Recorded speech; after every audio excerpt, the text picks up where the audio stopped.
Okay, so congratulations, Chris, on your nomination at the Writers Guild Awards and also your nomination at the Oscars. I would just like to know how it feels to be honored by so many organizations for your work in ARGO. Well, it's do I hold it or do you? It's great. I mean, this is my first produced screenplay, so it's sort of a whirlwind. And you know, when we were making the movie, we just would have been so grateful if anybody went to see it. You know, so to have had people see it and then to now be part of this, it's great. We're still sort of feel like we're going to wake up and it's all going to not be true. You know, me and Ben. Now, how long did it take you? There were probably a lot of edits in the script and rewrites, probably, I'm assuming. So how long did it take you to come up with the final screenplay? Well, it was sort of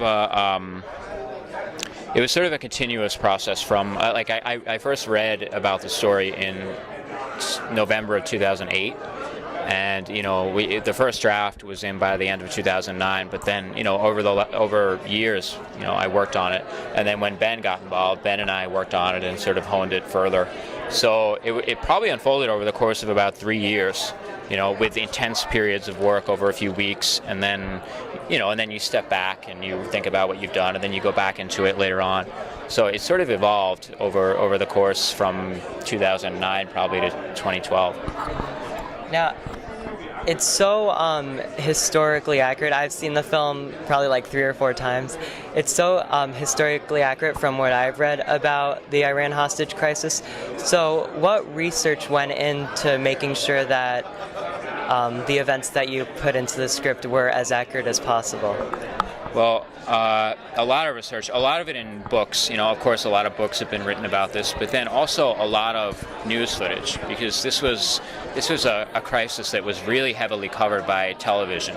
So these images of blindfolded hostages were being beamed into people's living rooms all the time, and those things still exist in a lot of like archives at the National Archives and at the Carter Center and at the at the Paley Center for Television. And so I could go back and really watch hours of news footage and get which not only gives you a sense of the facts of the event, but gives you a sense of like the texture, you know, like what people were wearing, like what hairstyles were, like what commercials were on TV at the time. And so I think that helped to create a kind of immersive environment where I could write. As a screenwriter, did you have any impact on choosing the cast in the film? Well, that was Ben's territory, but Ben and I talked about all the choices. You know, like Alan Arkin, we thought, of course, who else could play that part? And then John Goodman actually looks like strikingly like the real John Chambers. You know, so there were certain actors who we immediately thought of, and then we just hoped we could get them. And then there were other actors who, as the process went along, like Bryan Cranston, we're like, of course it's got to be Bryan Cranston. You know, but we had to sort of think hard before we figured that out. And so I was involved with Ben, maybe as a bit of a consigliere with him, but there were Ben's choices, because Ben, I think as an actor, actors are really intuitive about cast. You know, they immediately have this like, you know, sixth sense of actors and of who would be good for a part. Right. Well, I know ARGO's received so many awards just in the past couple of weeks, whether it's the SAG Awards, Producers Guild, Directors Guild Awards. But I'd just like to know personally, other than ARGO, what other good films you've seen this year? God, I've seen so many. Lincoln is I think a really great film. Last night I saw Rust and Bone, the Jacques Audiard film, which is a really strange but kind of brilliant French film.